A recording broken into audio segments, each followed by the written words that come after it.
Bonsoir à toutes et à tous. Nous sommes ravis de vous accueillir dans ce bel amphi Simone Veil. Alors nous, c'est le cercle des administrateurs et de la gouvernance de Sciences Po Alumni.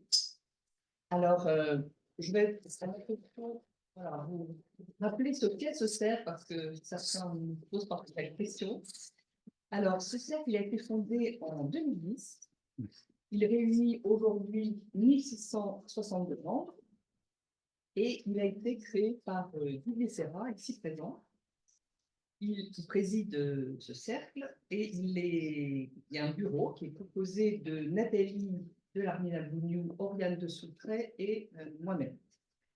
Alors, quelle est la mission de ce cercle? Elle est double.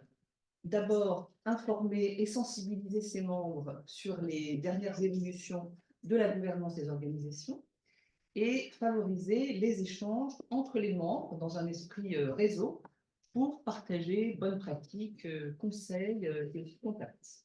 Voilà. Donc, nous organisons chaque année dans cet objectif une série de rendez-vous, des conférences, des matinales avec des intervenants d'horizons très variés, du milieu entreprise, associatif, investisseurs ou académique, des personnes qui viennent donc partager leur expertise, leur expérience et échanger avec les membres du cercle.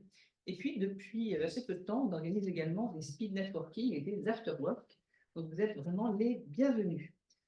Alors, comment être membre? C'est très simple. Il suffit d'être alumni de Sciences Po Paris. Donc, c'est évidemment un cercle qui s'adresse notamment aux promus de la formation du CAS, certification administrateur de société. Ce sont des personnes qui, logiquement, vont exercer un mandat d'administrateur, qui envisagent d'intégrer un conseil d'administration, mais aussi qui occupent des fonctions de cadre supérieur, des cadres dirigeants. Voilà. Et donc, pour nous rejoindre, c'est très simple. Il suffit de s'inscrire sur le site d'Alumni Sciences Po. Voilà.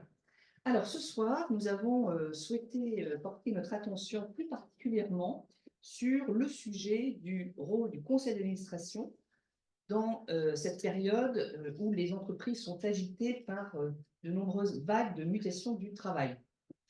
Alors, si ces évolutions sont source d'opportunités, elles peuvent aussi très vite virer au casse-tête perpétuel pour nombre de dirigeants et de DRH.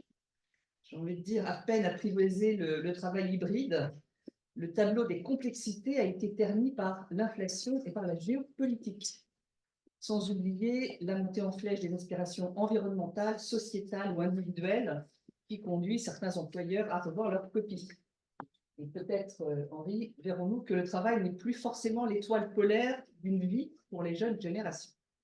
Alors, comment le conseil d'administration et la direction générale doivent travailler ensemble pour adapter l'entreprise à une transformation profonde? Bien sûr, c'est la direction générale qui est dans l'exécution opérationnelle, mais c'est le conseil d'administration qui est responsable des orientations, qui prend ou qui ne prend pas. Alors, la direction générale doit faire des propositions, mais il est nécessaire que les administrateurs aient leur propre réflexion sur le sujet. Alors, en France, vous le savez, la loi Pacte a conforté cette approche en élargissant l'intérêt social de la société, notamment à la dimension sociale. Et c'est aujourd'hui clairement la responsabilité des organes dirigeants d'orienter les activités de l'entreprise en prenant en compte les enjeux sociaux, mais aussi environnementaux. Donc la responsabilité du conseil, elle est clairement de s'assurer que l'entreprise est sur la bonne trajectoire pour mener à bien sa mission. Et j'ai envie de citer ce soir Mark Twain, le danger n'est pas ce qu'on ignore, c'est ce qu'on tient pour certain et qui ne l'est pas.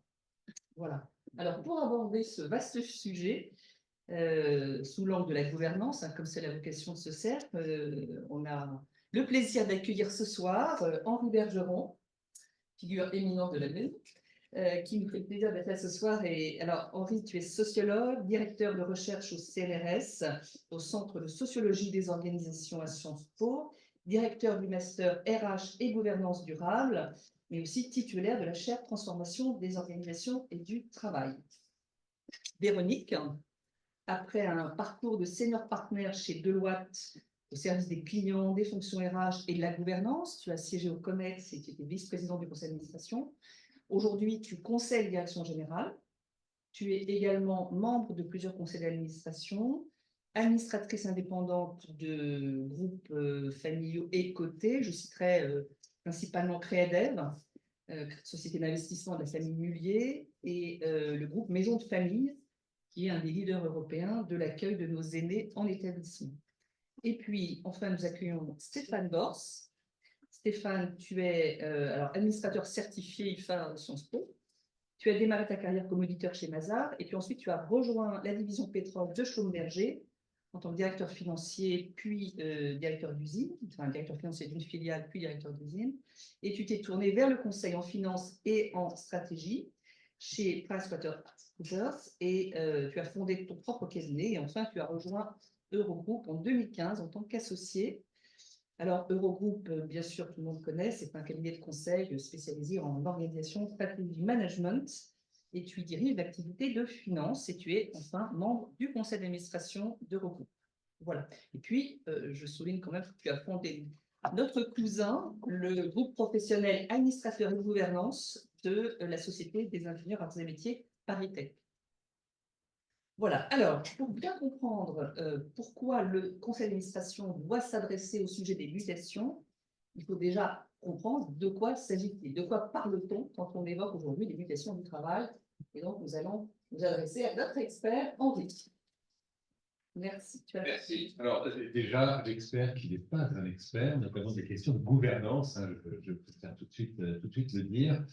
Je voudrais faire j'ai une petite vingtaine de minutes, je voudrais prendre deux précautions avant de commencer. La première, c'est que ce que je vous présente maintenant, c'est grosso modo essentiellement des hypothèses sur lesquelles on travaille actuellement et pour lesquelles on collecte beaucoup de données, notamment chez les partenaires publics et privés de la chaire qui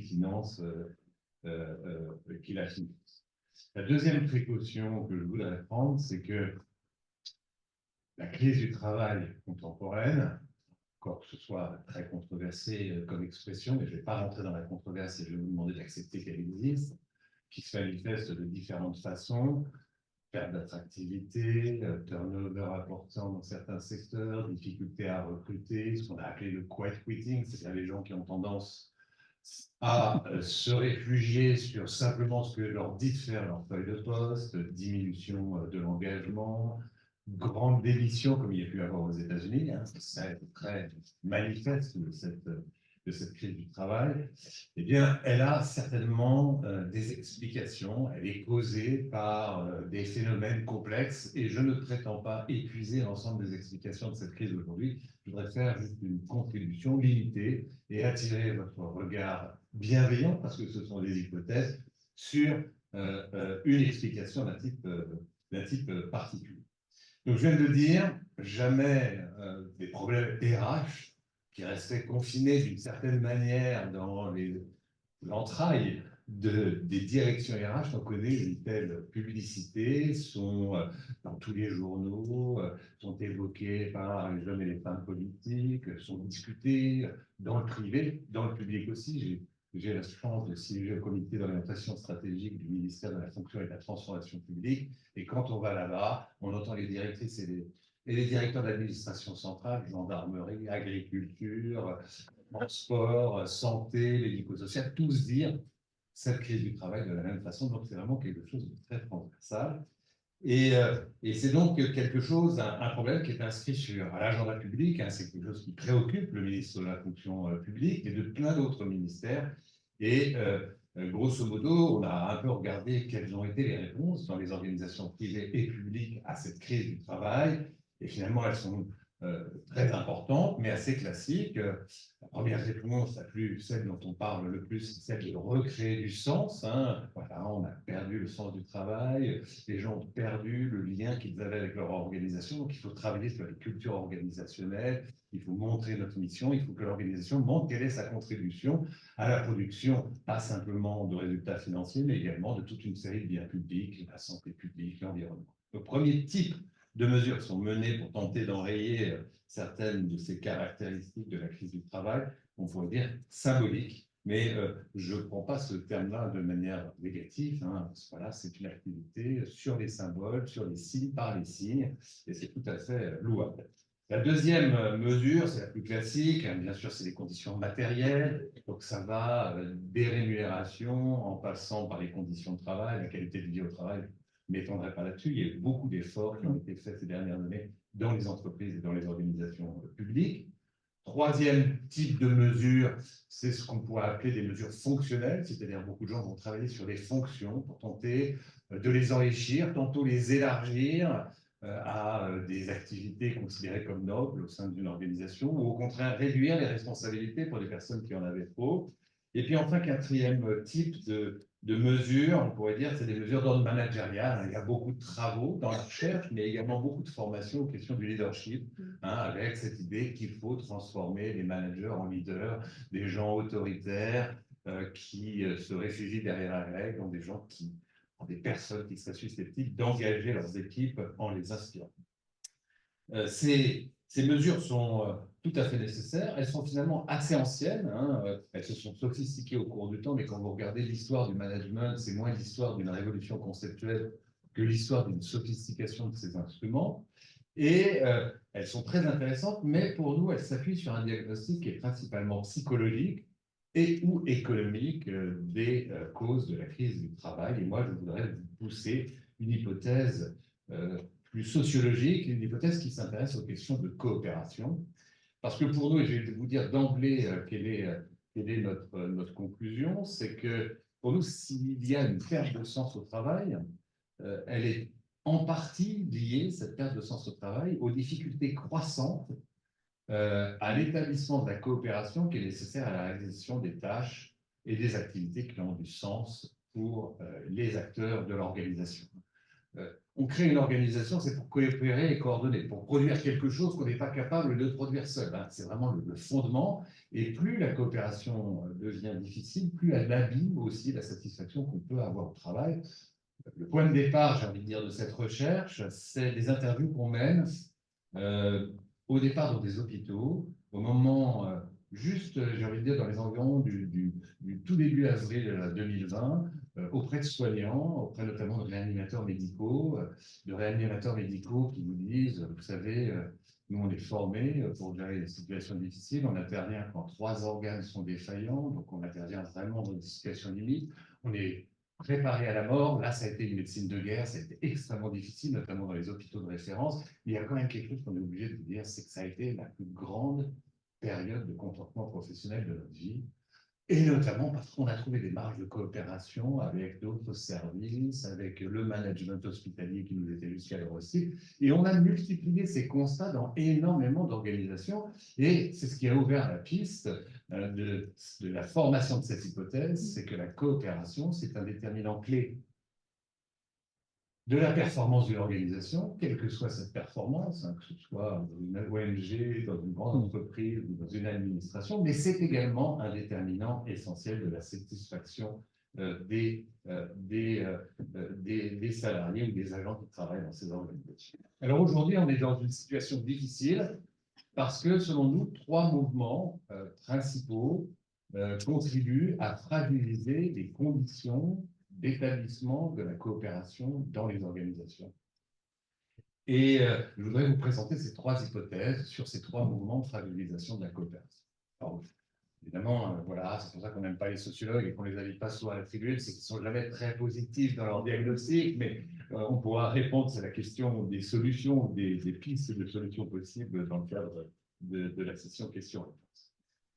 La première hypothèse, c'est que rarement depuis longtemps, s'était accumulé sur l'horizon et le futur commun autour de sombres nuages.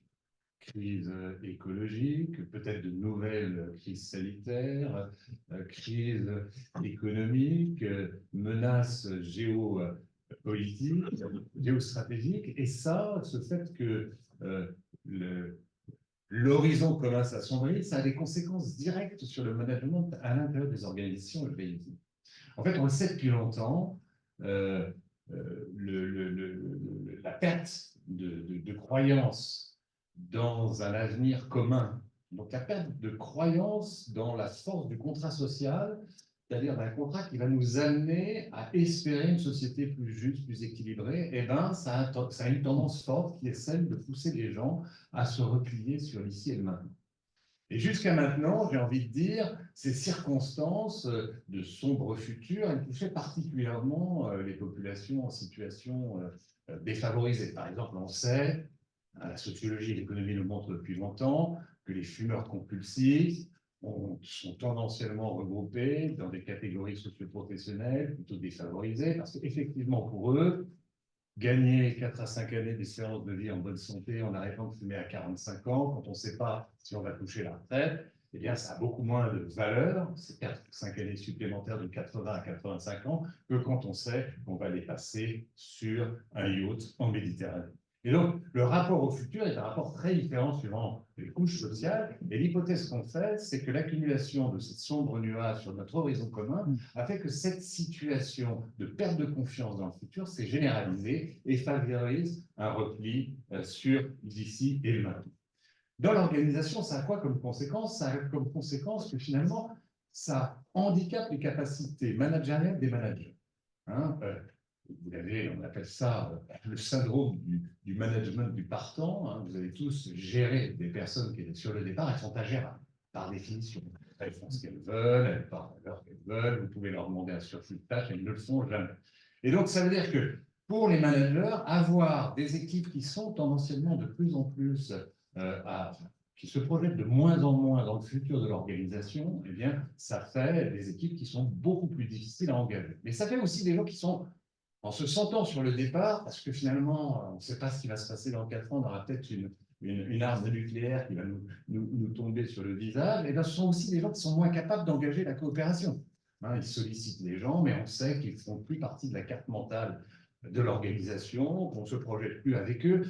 Vous le savez, vous aussi, hein, quand vous avez annoncé que vous alliez partir d'une organisation, même si vous êtes son dirigeant, même si vous êtes extrêmement légitime et compétent, les gens continuent bien évidemment de vous sourire gentiment, vous organisez des réunions auxquelles les gens viennent, mais on sait bien que les gens ne misent plus sur votre projet. Et donc, première hypothèse de fragilisation de conditions de la coopération, c'est l'affaiblissement du contrat social qui lui-même affaiblit le contrat de travail. Hein. Un contrat de travail pour engager les gens, pour que les gens fassent plus que ce qu'ils auraient demandé et qu'ils soient motivés à travailler, doit aussi s'adosser à un contrat social qui fonctionne.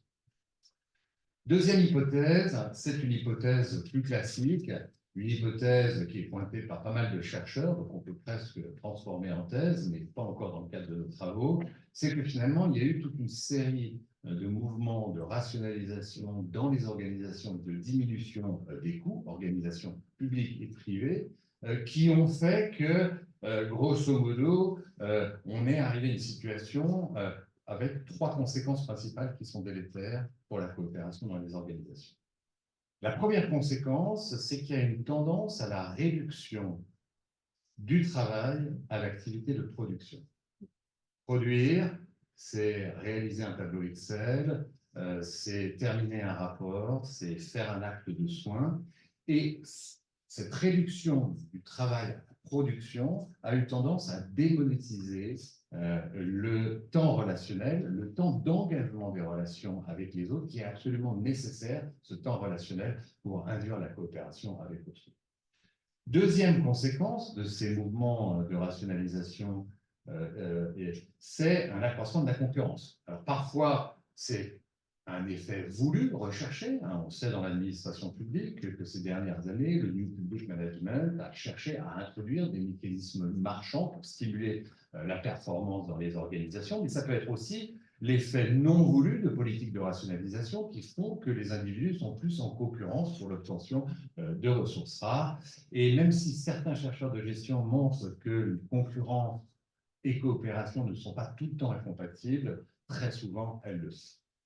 Troisième conclusion, c'est l'augmentation et l'accroissement des charges de travail individuelles et collectives, et y compris administratives et de reporting dans les organismes. Énormément de personnes se plaignent de plus en plus d'avoir à faire des tâches administratives, à faire du reporting, à ne plus faire ce qu'ils considèrent être, ou à moins faire ce qu'ils considèrent être les tâches nobles de leur métier.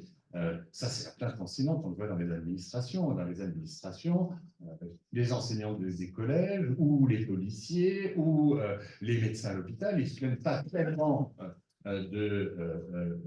d'avoir perdu le sens de leur métier. Les médecins restent convaincus qu'ils font un métier magnifique, les enseignants du collège ou du lycée également, mais ils disent qu'il leur manque du temps noble de travail. C'est quand les médecins se plaignent notamment de ne plus avoir assez de temps médical, ou quand les professeurs se plaignent de ne plus avoir assez de temps devant la classe. La deuxième conséquence de cette troisième conséquence, c'est que là aussi, quand la charge de travail augmente, eh bien, on va avoir tendance à se focaliser sur ses activités à soi. Et on va avoir moins de temps disponible à consacrer aux autres, au temps d'échange avec ceux qui ont besoin d'aide. Ou alors on va avoir recours à l'autorité formelle pour obtenir la coopération d'autrui. Et on sait bien qu'elle est généralement assez inefficace. Hein. On n'obtient pas la coopération de quelqu'un, l'engagement de quelqu'un, en menaçant de sanctions hiérarchiques. Dernière hypothèse, c'est comme si, en réponse à ces besoins de coordination et de coopération de plus en plus difficiles, on avait cessé au contraire d'accentuer les réformes visant à améliorer la coopération entre les acteurs. Aujourd'hui, il y a une injonction dans le public comme dans les organisations, en créant des services transversaux, dans les politiques publiques, en rajoutant des strates organisationnelles à d'autres strates organisationnelles. Il y a une injonction contemporaine à la coopération. Et bien souvent, on va mettre en place de nouveaux systèmes de coopération pour casser les silos, pour tenter de briser les murs entre les organisations, en rajoutant d'autres organisations sans même jamais se poser la question des déterminants, des difficultés de coopérer entre ces silos que l'on veut de nouveau rendre ouverts au reste de l'organisation. Et donc, du coup, ça a deux conséquences principales. Cette injonction à la coordination et à la coopération, qui trouve simplement une réponse organisationnelle ou technologique, on pourra y venir, sans que jamais soit vraiment réfléchi les difficultés de coopération dans les organisations. Ça a deux conséquences. D'abord, c'est une perte de sens de l'accumulation de réformes qui se superposent. Un de mes amis d'un cabinet de conseil, je ne dirais pas concurrent, mais parce que je ne suis pas sûr qu'il soit aussi gros, me disait, on a commencé en septembre à avoir les premières commandes, alors bien sûr, ce n'était pas dit comme ça, où grosso modo, le client nous demandait un mapping des différents plans de réforme de l'organisation parce qu'ils avaient perdu de vue. Hein, ils avaient développement durable 2027, performance RH 2017, responsabilité sociale 2038, et ils s'y perdaient dans l'ensemble de ces plans. Dans l'administration, c'est exactement la même chose, hein, demander aux agents de la fonction publique territoriale depuis une dizaine d'années, donc une perte de sens liée à l'accumulation des réformes. Et puis, dernière chose, c'est qu'on a aussi créé beaucoup de métiers de la coordination. Hein, alors, on le voit dans le champ des politiques publiques, dans l'éduco-social, dans le sanitaire, dans l'enseignement supérieur, dans la recherche, partout il faut faire coopérer. C'est normal. La plupart du temps, les trois quarts des biens publics ou les biens marchands ne peuvent pas être produits sans cette coopération. Et donc, on a créé beaucoup de métiers de la coordination, hein, sans jamais vraiment les doter des ressources nécessaires. Et donc, on place des personnes qui subissent l'injonction normative à la coopération sans avoir les moyens de faire travailler ensemble des acteurs qui n'ont pas forcément spontanément les mêmes intérêts. Conclusion, et j'aurais tenu mon... Je voulais attirer votre attention sur une dimension, on pourrait dire, oubliée ou mal pensée quand on se penche que les questions de la satisfaction au travail, c'est celle de la coopération. Pour nous, c'est essentiel. Savoir et pouvoir coopérer sont des déterminants du contentement professionnel, autant que de la performance des organisations. Et les problèmes d'attractivité, d'engagement, de rétention des talents ou de résistance au changement pourraient trouver un début de solutions complémentaires dans l'aménagement des conditions de coopération. Ce n'est pas évidemment un remède miracle, mais c'est en tout cas pour nous quelque chose qui est jusqu'à maintenant un tout petit peu négligé par les stratégies et les politiques de transformation et les stratégies et les politiques RH dans les organisations. Peut-être que la gouvernance de l'organisation doit prendre aussi ses détails. Merci. Merci Henri pour ce panorama effectivement dans lequel on sent combien la coopération dans les entreprises est mise à mal. Alors, on va bien évidemment s'interroger de façon très concrète, très pragmatique sur comment un conseil d'administration peut s'emparer de ces sujets et alerter les directions générales sur cela. Mais avant, j'aimerais vous faire réagir sur ce rapport à la coopération, cette dilution du temps relationnel, cette réduction du travail à la production, la complexité, les reportings un petit peu dans tous les sens. Enfin, voilà. Stéphane, dans le métier du conseil, comment ça résonne?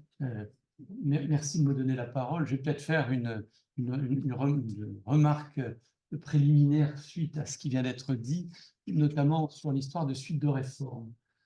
Je connais une entreprise que je ne citerai pas, qui est à sa Xème réforme, et il n'y a pas très longtemps, il y a des gens qui sont venus nous voir en disant mais attendez, là, vous êtes en train de nous trouver de refaire la réforme de 2015. On va sortir les slides de 2015 et puis on va comme ça retrouver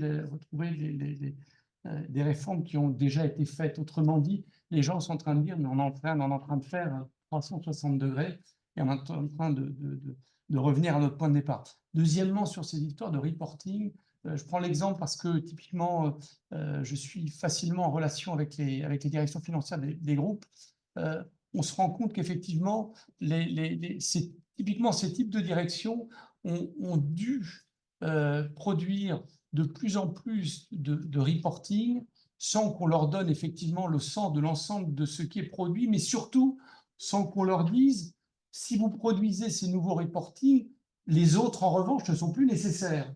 Et donc, en fait, il y a une incapacité d'un niveau de management très élevé à dire, au fond, on vous demande de suivre ça en plus de ce que vous suiviez jusqu'à présent, et pas leur dire, mais attendez, on vous demande ça, mais peut-être que vous suiviez jusqu'à présent, c'est plus la peine de le suivre. Et je pense que c'est pas inintéressant de noter qu'il y a parfois une forme de refus de prendre ses responsabilités du management sur certains sujets.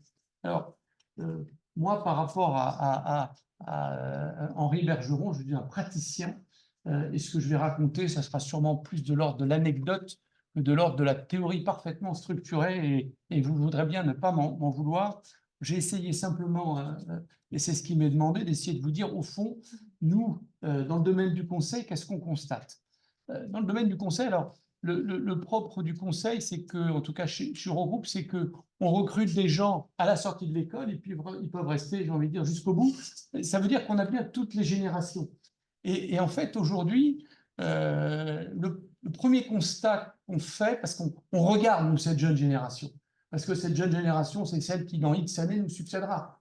Faut avoir ça dans la tête. C'est elle qui, face à nos clients, va porter la responsabilité, va porter nos messages.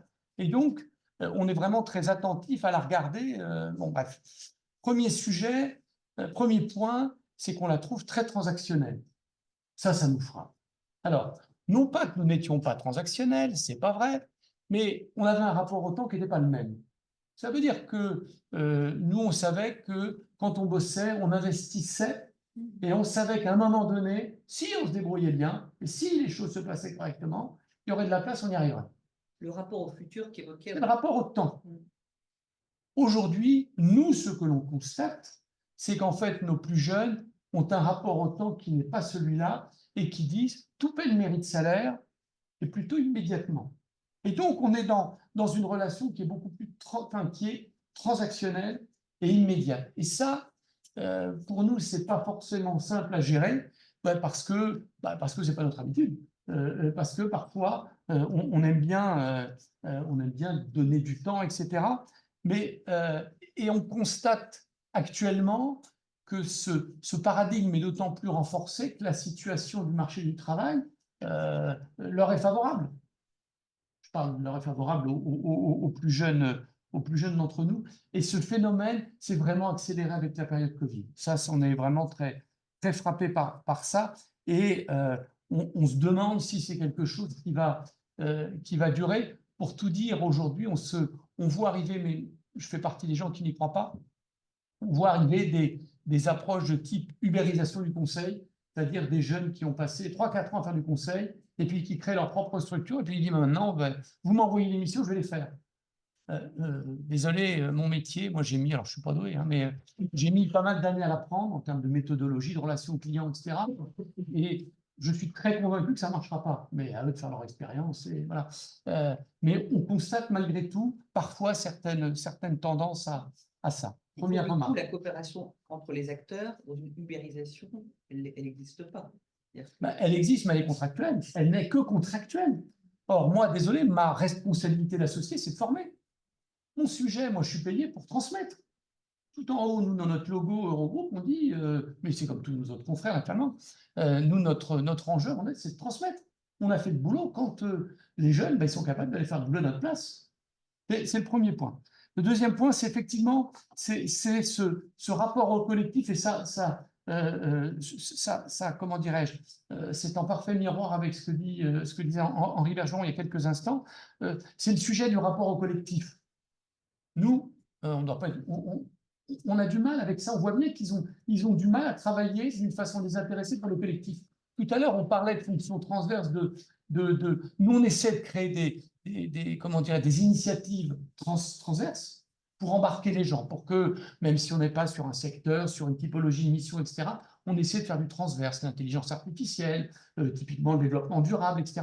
Ils sont plus concernés, enfin, ils se sentent souvent plus concernés, plus directement concernés par nous que ça. C'est pas si facile que ça de les embarquer sur ces sujets-là, même si ils disent que ça les intéresse, etc. Je rappelle, je veux juste, pardon, revenir sur ce qu'évoquait tout à l'heure Henri en disant ils ont besoin de sens. Nous aussi, nous en cherchions du sens. Nous aussi, nous en avions besoin. Dire qu'ils en cherchent, ça sous-entend que nous n'en avions pas besoin. Je récuse de tels propos. Simplement, ils le cherchent d'une autre façon. Alors, donc, après avoir parlé de rapport transactionnel, de rapport davantage de consommation, la troisième chose qu'on constate, c'est l'accélération des choses. Et typiquement, c'est le rapport à la connaissance. On voit bien, et ça pour nous, c'est quelque chose qui n'est pas simple, c'est que on voit bien que quand il s'agit de lire consciencieusement un rapport de 60 pages, on a du mal à les faire venir là-dessus. Nous, on nous a appris consciencieusement, tu commences à la page 1, puis tu termines quand ta page 60 est fermée, etc. Puis tu nous fais une synthèse en 3 points, très clair, etc. Là, on a du mal.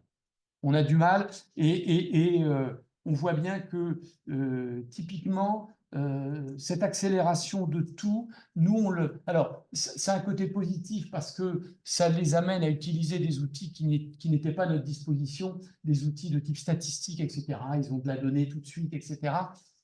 Mais on a l'impression que parfois, ils sont moins engagés, au sens où du commitment dans ce que je vais dire aux clients, c'est-à-dire qu'à un moment donné, je me suis approprié les choses et je vais les délivrer. Mais cette accélération est vraiment quelque chose qui est très, très considérable pour nous, et peut-être on pourrait y revenir tout à l'heure. Le dernier point, c'est le sujet du rapport au client. Alors, quand j'ai préparé un petit peu cette intervention, j'ai interrogé très modestement un de mes associés qui est un cadre, qui est un ancien de cette belle maison, et je lui ai dit, bah, Jean-Baptiste, aide-moi parce que moi je dois être un laissé, un vieux con, et aide-moi, etc. On n'est pas de la même génération, comment tu vois les choses? Et en fait, on a réfléchi, puis on s'est dit, en fait, il y a l'écart entre sa génération, enfin entre ma génération et la sienne, et entre la sienne et les plus jeunes. Et en fait, en discutant, on s'est rendu compte qu'il y avait peut-être bien moins d'écart entre nos deux générations qu'entre sa génération et la génération plus jeune. Ça veut dire quoi, nous, très pratiquement? Nous, on est face aux clients.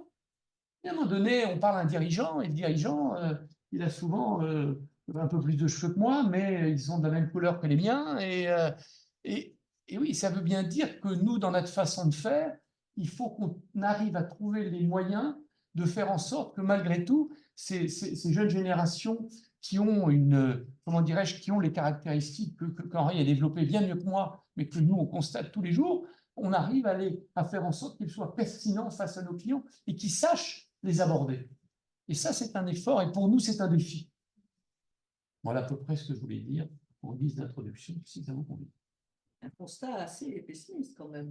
Pas du tout, simplement je constate, hein, mais ce soir, moi je repars. Non, pas du tout, mais j'entends des choses tout à fait positives et très intéressantes. Non, pardon. Est-ce que tu as une tonalité un peu différente compte tenu de l'environnement dans lequel tu évolues? Moi, et en synthèse, hein, parce que beaucoup de choses ont été dites et très bien, à la fois au contact des entreprises, des enjeux dans le cadre des boards, et puis dans les missions que je peux mener de mentoring de DRH ou autre, on prend quand même la température. Il me semble, et peut-être qu'il y a des écarts de génération, mais peut-être que les nouvelles générations sont peut-être encore plus exigeantes, mais je suis pas sûre que ça ne touche que les nouvelles générations. Est-ce que vous m'entendez sans micro? Bon, ben c'est bien. C'est pas allumé, je peux parler plus fort. Hein,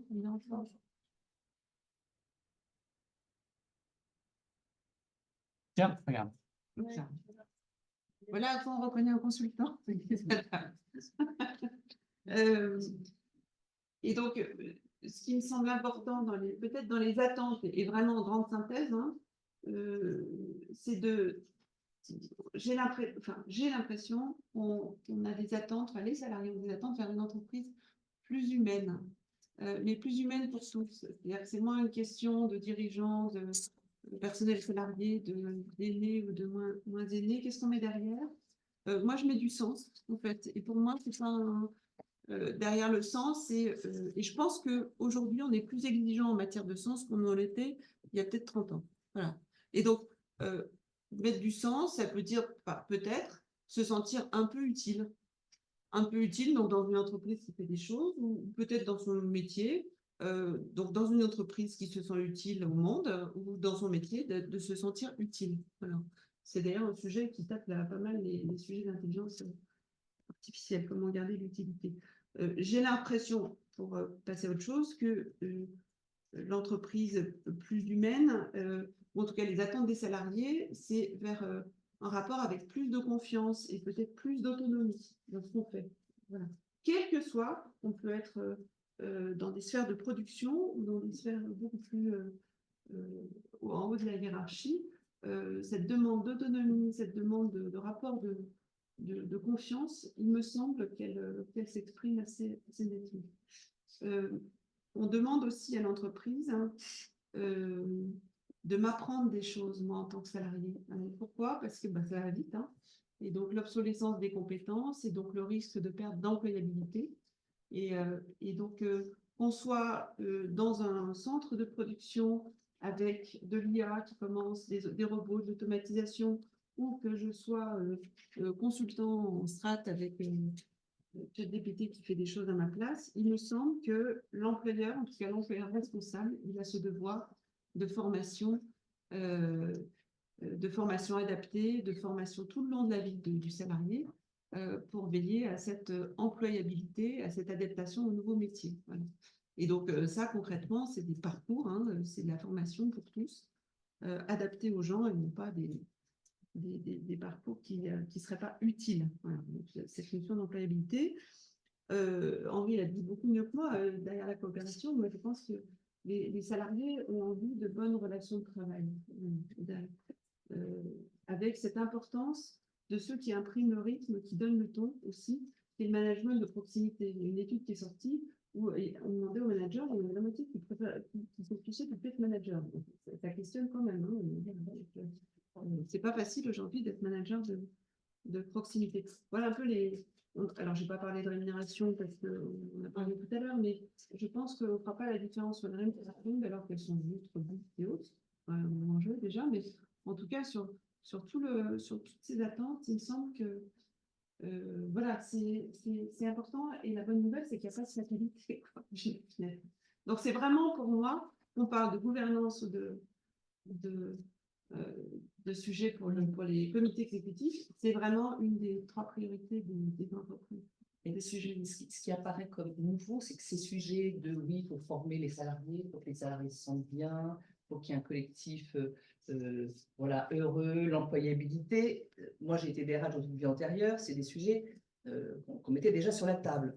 Aujourd'hui, ce qu'on comprend, c'est qu'il y va de la survie de l'entreprise, c'est-à-dire que la performance, la pérennité de l'entreprise, elle passe par le fait que les salariés, ce collectif, coopèrent bien, qu'il y ait du sens, que les gens soient heureux de travailler et pas que les jeunes générations Maintenant, les entreprises, elles accueillent 4 générations. Voilà. Et donc, ce qui nous est apparu avec Didier et Nathalie, quand on a choisi ce sujet, c'était de se dire, mais mince, c'est tellement important pour le futur de l'entreprise qu'il serait peut-être temps de s'assurer que le conseil d'administration prend le sujet sérieusement.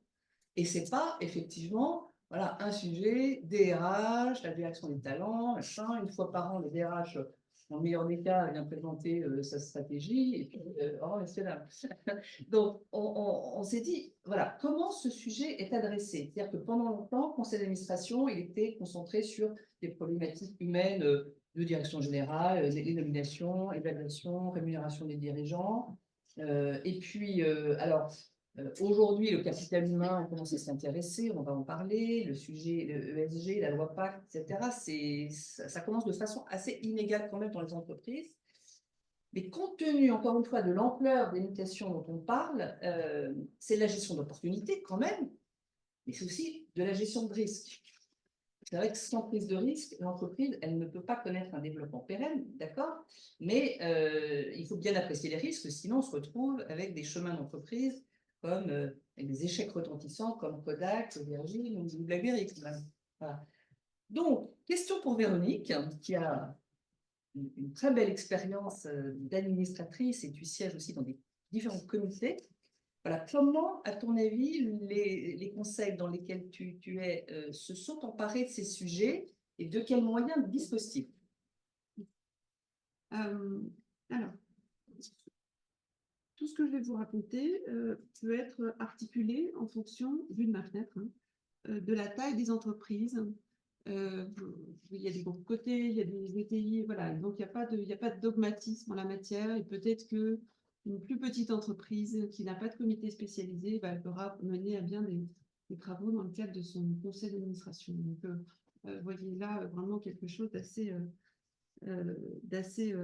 ouvert. Ce qu'on a évoqué tout à l'heure, qui me semble important, c'est la prise de conscience du fait que ces sujets humains font partie des priorités de l'entreprise. Ça, c'est vraiment la base. S'il n'y a pas un consensus autour de ça, on perd notre temps. Et donc, est-ce que le comité exécutif et est-ce que le conseil d'administration sont vraiment convaincus que ces sujets font partie des 3 priorités de l'entreprise et pas forcément des entreprises dont le business model est d'être hyper particulier sur des enjeux. Voilà, c'est vraiment cette prise de conscience. Donc, une fois qu'on est d'accord avec ça, le conseil d'administration peut agir de différentes façons. Le conseil d'administration ou les comités spécialisés. Donc, les sujets humains sont souvent instruits dans des comités spécialisés. Alors, il y a les comités RH, il y a les comités NOM-REM, nomination, rémunération. Vous pouvez avoir des comités ESG, des comités durabilité, enfin, voilà, peu importe. Et donc, les sujets peuvent être instruits. Ce que je voudrais que vous ayez en tête, c'est que même quand le sujet est instruit dans un comité, les enjeux humains ont leur place au sein du board. Vraiment. Donc, parfois, on les instruit en comité et ensuite on reporte au board, mais il faut que cette discussion, elle soit animée au sein du board et pas uniquement par des sachants en matière RH. Tout le monde a voix au chapitre sur les sujets humains, tout le monde doit s'approprier ce point de vue. Donc, pour répondre à ta question, oui, le board peut être un peu plus efficace en ayant un set d'indicateurs. Il y a beaucoup d'indicateurs financiers dans les boards, pour regarder. Donc, pour moi, et à terme, je pense qu'il faut qu'il y ait pas énormément d'indicateurs, mais des indicateurs. Exemple d'indicateurs. Alors, classiquement, et ça dépend un peu du niveau de maturité des entreprises, mais on peut avoir tous les sujets autour du turnover, tous les sujets autour des accidents du travail. Quand on a régulièrement des enquêtes d'engagement ou des pulses, on peut avoir des sujets là-dessus. Et puis évidemment, tous les indicateurs de diversité, d'inclusion. On parlait tout à l'heure d'employabilité. Mais là encore, il faut que ce soit adapté à l'entreprise, mais l'effort de formation. Donc, parfois, on le regarde sur les budgets, mais ça ne veut rien dire. Donc, quel est le nombre d'heures de formation par catégorie de personnel? Voilà. Il ne faut pas confondre un MBA et puis des ouvriers qui n'auraient pas de formation. Voilà, pour moi, c'est vraiment par catégorie personnelle. Sinon, on perd notre temps. Enfin voilà, je ne sais pas si je ne veux pas être trop longue là-dessus. Donc oui, regardez l'absentéisme. Voilà, il y a eu plein de sujets là-dessus. Alors moi, j'aime pas les discours anxiogènes, hein, mais tout le monde disait, oh là là, l'absentéisme, c'est vrai. Voilà, mais on voit aussi que c'est pas partout pareil dans l'entreprise. Donc, il n'y a pas de fatalité là non plus, mais ça peut être des signaux faibles pour aller demander au DRH ou pour aller demander aux gens qui sont compétents d'aller instruire ces sujets et d'essayer de comprendre. Donc, tu nous dis que dans les conseils dans lesquels tu interviens, tu sens qu'il y a une maturité sur le sujet et que les administrateurs autour de la table, ils ont cette sensibilité au sujet RH. Comment vous l'avez formé? Alors, non, évidemment. La question, non, tout le monde n'est pas au niveau, mais on se met en mouvement.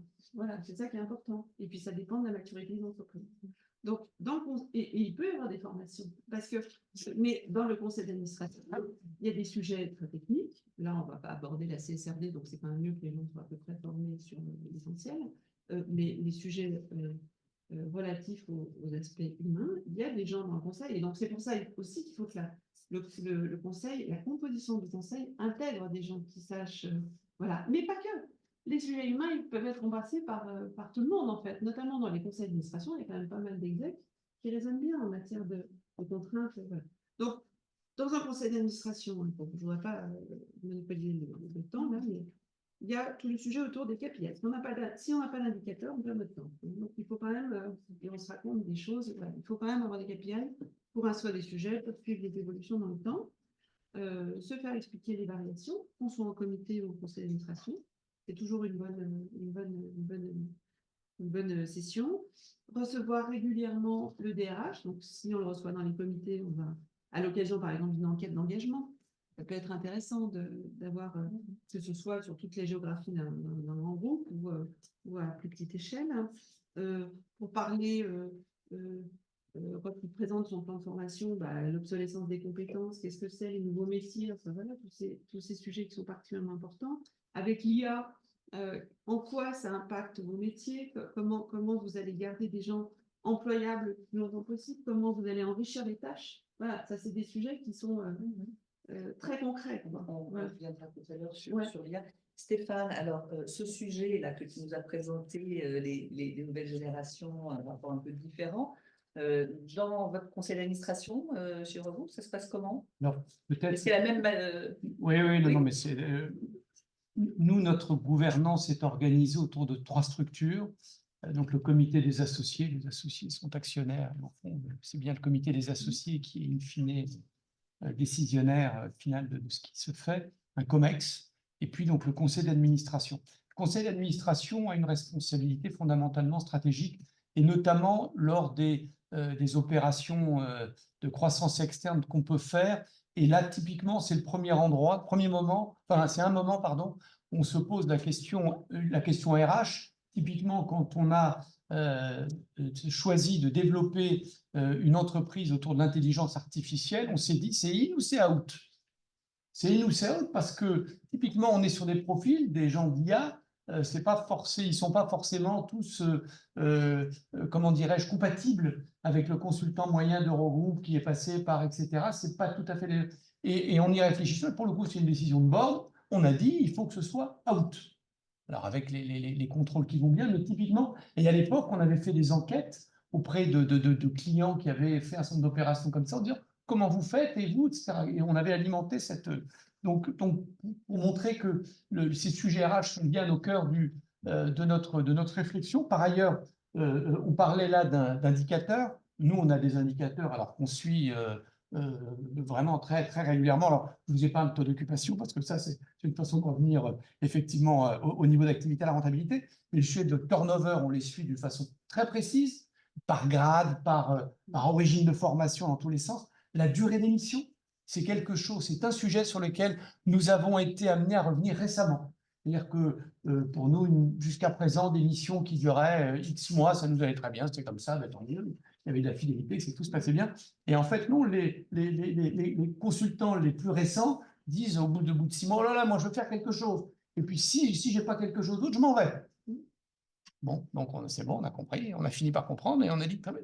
Typiquement, on a été amené à changer nos règles et donc à regarder, et ça c'est vraiment typiquement les cas nouveaux, regarder la durée d'émission pour dire warning, là, il est à 6 mois et demi, on lui pose la question, est-ce qu'on continue ou on change? Donc durée d'émission, les temps de formation, mais ça c'est classique. On est très intéressé nous aussi dans les recrutements que l'on fait, à l'origine des gens. Alors, l'origine en particulier, savoir, nous on aime bien avoir des gens divers, mais vraiment très divers, d'un certain niveau, et pour nous, on aime cette diversité et on essaie de la mesurer. Alors, on regarde quand même le pourcentage d'ingénieurs, le pourcentage d'écoles de commerce, de Sciences Po, mais on regarde aussi les gens qui ont des formations un peu différentes, et ça, on les veut parce que justement, ça permet de nous secouer un peu, ça nous permet comment dirais-je, de regarder les problématiques auxquelles nous sommes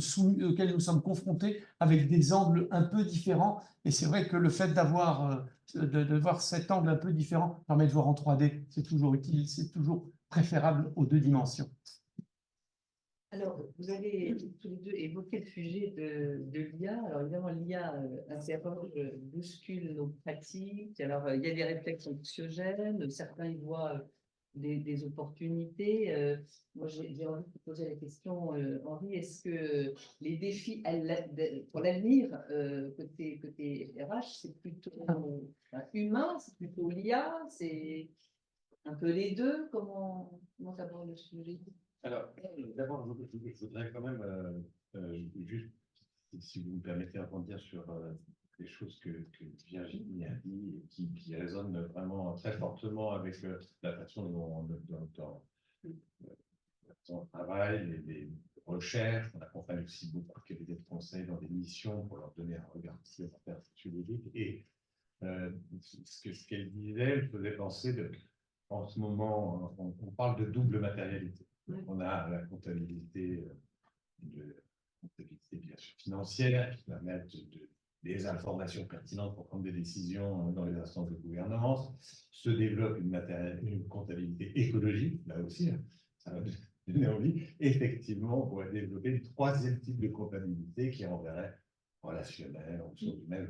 Ça, c'est le premier point qui m'a beaucoup stimulé dans ce que vous avez dit. Ce qui m'a stimulé aussi, c'est que vous avez parfaitement raison. C'est-à-dire, en fait, quand on regarde une organisation, ça ne souffre pas de la même façon partout. Il y a des endroits où tous les indicateurs sont au rouge. Turnover, accident du travail, absentéisme, faible engagement, baromètres sociaux catastrophiques. Et généralement, nous, ce qu'on remarque, c'est que dans ces endroits-là, ce sont justement des endroits qui souffrent d'une absence de coopération. C'est-à-dire, ce sont souvent dans les organisations des voitures balais, celles qui sont là pour résoudre les problèmes des autres et qui sont souvent dans l'incapacité de négocier la coopération d'autrui. Faites attention, tenez compte de ce que vous faites et des conséquences que ça a sur nous, parce que pour nous, c'est invivable. Et ça craque. Et ça, c'est une façon aussi, c'est une information extrêmement intéressante pour réparer les organisations. Voilà. Il y a des silos qui peuvent fonctionner sans avoir des conséquences néfastes sur la performance de l'organisation. Et puis, il y a des silos qui génèrent pour les autres des difficultés. Et ceux qui souffrent, ils n'arrivent pas à négocier la coopération de ceux qui les font souffrir. Ce qui permet de dire qu'à l'intérieur de ces endroits qui souffrent, comme à l'intérieur de ces endroits qui sont plutôt qui profitent de l'organisation et qui profitent au sens où ils sont assez heureux, ils ont l'impression de remplir leur mission, que l'organisation honore ses objectifs, eh bien, on a des gens de toutes les générations. Et que, en fait, c'est intéressant de raisonner par génération, de la même façon que c'est pas intéressant de raisonner en termes d'ingénieurs, en termes de commercial, en termes de vient de la grande distribution ou vient du luxe, etc. Mais dès qu'on rentre, j'ai envie de dire, dans le grain fin des alliances et des endroits où il y a du conflit ou des tensions au sein de l'organisation, la génération n'est généralement pas un élément qui nous permet. On ne peut rien comprendre. J'ai dirigé une organisation européenne avec 21 nationalités. L'origine géographique ne structurait aucune des alliances à l'intérieur de l'organisation. La seule chose que ça structurait, c'était le rapport à la nourriture. Les pays du Sud, à déjeuner, avaient tendance à manger pendant un peu plus longtemps au restaurant, là où les Nordiques et les Anglo-Saxons mangeaient devant. Voilà, donc juste petite chose, et je ne veux pas être trop long, je ne veux pas reprendre parce que Stéphane a dit aussi beaucoup de choses qui Oui, m'ont parlé. Tu réagis justement. Mais alors, sur l'IA, alors, c'est comme toute, comment dire, c'est comme toute révolution technologique. Enfin, si vous regardez un tout petit peu les discours il y a un certain temps, les révolutions, suite, par exemple, il y a des reportages suite au rapport Norin-Minck, rapport très ancien sur ce qu'on appelle l'informatisation de la société. Et il y a un reportage à la télévision qui est absolument extra, où c'est le spécialiste de TF1 à l'époque, et qui cite les thèmes à la fois d'avantages de ce que va produire l'informatisation de la société et les risques. Tout est contemporain. À part une question, à part la question éventuellement de la souveraineté nationale par rapport aux données et la cybersécurité, tout est là, à la fois les questions des répercussions sur l'autonomie, sur les métiers, sur le niveau de l'emploi, etc. Donc, il y a vraiment une récurrence historique des débats autour de ça. Alors, sur l'IA, notamment l'IA, il y a différents types d'IA. Il y a des IA simples, qui sont là pour remplir des tâches justement pas importantes, pas intéressantes, dans lesquelles les individus ne se valorisent pas, et ça, c'est pas un problème. Mais il y a aussi des IA qui vont venir grignoter des parties nobles de métiers intellectuels. C'est la première fois qu'on a une révolution de ce type qui va impacter, non pas robotiser, mécaniser des activités de gens qui étaient sur les chaînes de production, mais de gens L'IA générative. L'IA générative. Et là, effectivement, il va y avoir certainement beaucoup de tensions autour de son application à l'intérieur des organisations, et ça pourra aussi avoir des effets sur la coopération. Comment dire, là, il y a beaucoup de gens, par exemple, dans le monde de la santé sur lequel je travaille un peu, où on met l'IA et l'IA générative comme un moyen d'améliorer la coopération et la coordination entre acteurs. Ce n'est pas nécessairement vrai. L'outil ne fait pas la coopération et au contraire vient déplacer les difficultés d'une partie de l'organisation vers une autre. Hein, voilà. Les mails, quand ils ont été inventés, n'ont pas tout d'un coup permis d'éviter les conflits et la coopération. Tous les nouveaux, on va toujours plus loin dans ces nouvelles technologies de la communication et de l'information, et on n'a toujours pas résolu ces questions de la coopération du conflit et de leur déterminant, quelle que soit la sophistication de ces technologies. J'étais très loin dessus. Des réactions? Non, enfin, sur la partie IA, peut-être sur la partie gouvernance, en fait, essayer d'avoir de l'impact au sein d'un board, et puis peut-être quelques exemples, si c'est le bon moment. Voilà. Tu voulais peut-être dire. Non, vas-y, je t'en prie. Ce qui est important entre l'exec et le conseil, mais vous savez, surtout si vous êtes titulaire de votre beau certificat, c'est l'administrateur, et en particulier sur les sujets humains, c'est mieux qu'il n'ait pas les solutions, mais c'est encore mieux qu'il pose les bonnes questions. En fait. Donc, et le rapport entre le board et le DRH est absolument clé, et donc il faut que le DRH soit en confiance. Le pire, ce serait de lui donner des solutions toutes faites. On n'a pas, nous, ce niveau de granularité. On lui demande, en revanche, d'aller instruire des sujets suite à une enquête d'engagement où on voit qu'il y a beaucoup de signaux faibles, et comme par hasard, tous les signaux faibles négatifs, ils sont au rendez-vous. Donc, on a ce rôle, on a ce devoir d'essayer de le mettre sur la voie, de poser les questions, de lui demander d'investiguer, mais on n'a pas des solutions toutes faites. Voilà. Je pense que c'est un écueil à éviter. Un autre écueil, c'est de rester un peu dans une tour. Hein. Donc, on a ce devoir, y compris quand on est administrateur, y compris dans les grands groupes, d'aller au contact. Donc, d'aller au contact dans les visites terrain, d'aller discuter avec des gens, d'écouter. On avait cette discussion tout à l'heure avec Didier, comment bien écouter les administrateurs salariés. Il y a beaucoup de choses qui ressortent de ça. Alors, tous les conseils d'administration n'ont pas d'administrateurs salariés. Enfin, ça s'est amélioré. Enfin, les entreprises, elles ont des salariés. Donc, on peut aussi, quand on n'a pas d'administrateurs salariés. Les statuts peuvent le prévoir, mais ce n'est pas obligatoire. Voilà, exactement. Et puis, dernier point, en lien avec ce qu'on s'est dit, c'est que sur les enjeux humains, et en fonction de la taille des groupes, mais il faut à la fois, tant quand quand on réfléchit dans l'allocation des ressources, parce que c'est aussi le rôle du board de regarder comment les ressources sont allouées et en fonction de quelle stratégie, mais penser à la fois global et puis penser local.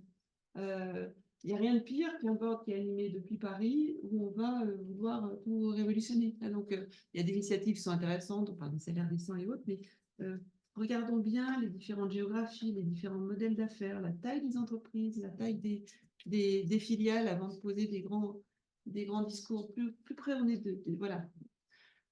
Quelques exemples que j'ai essayé de trouver de récents, là où les conseils d'administration avaient pu avoir un impact, pour que ce soit plus concret. Dans un groupe, on a imposé en fait qu'on passe le même temps et qu'il y ait autant d'indicateurs qualité et RH que d'indicateurs financiers. Il y avait vraiment des indicateurs financiers, mais dans tous les sens. On a dit, bah, c'est bien, peut-être qu'on pourra en avoir un peu moins, ce serait pas mal, et le temps qu'on va gagner, on va le passer. Voilà, donc c'était pragmatique. Hein, et les indicateurs environnementaux, par ailleurs. Oui.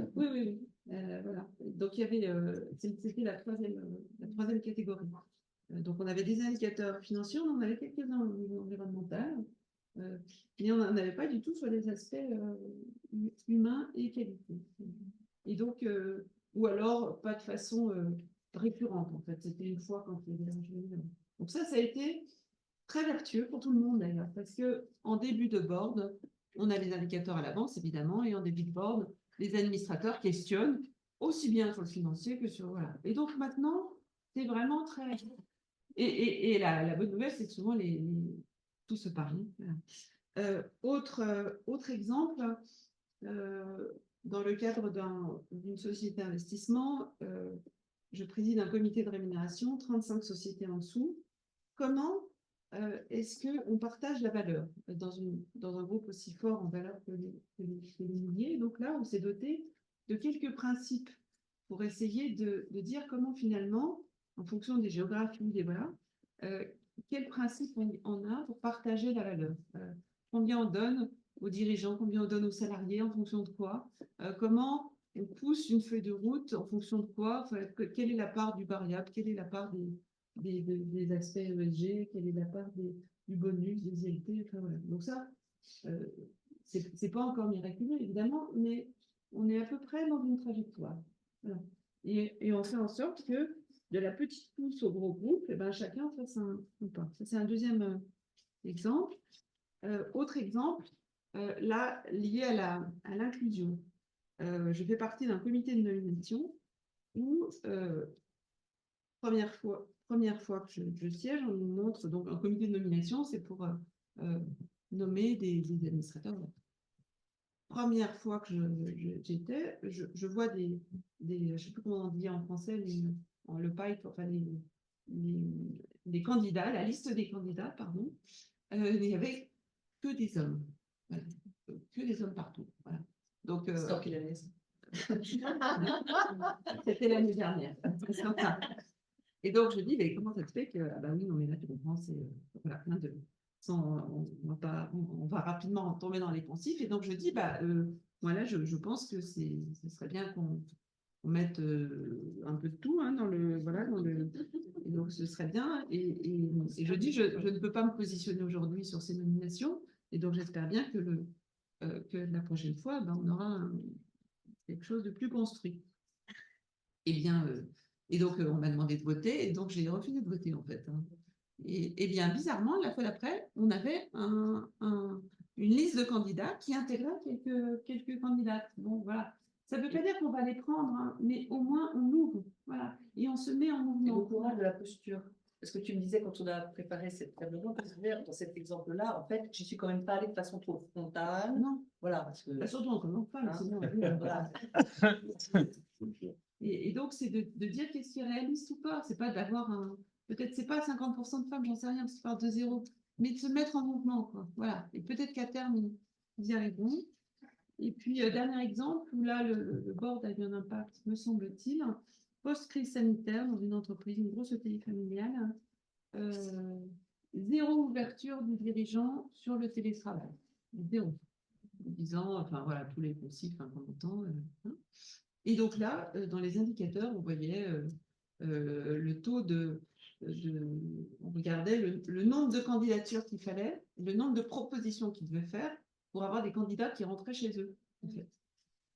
Et donc, on a fait assez naturellement le lien entre 0 jour de télétravail et puis, voilà. Et donc, ils ont accepté, c'était la demande du board, d'avoir une expérience pilote dans un des départements en disant, bah, on va faire progressivement, on va proposer ça. Et bizarrement, ça a permis de comprendre que le sujet, c'était surtout post-crise sanitaire avec tout ce qu'on avait.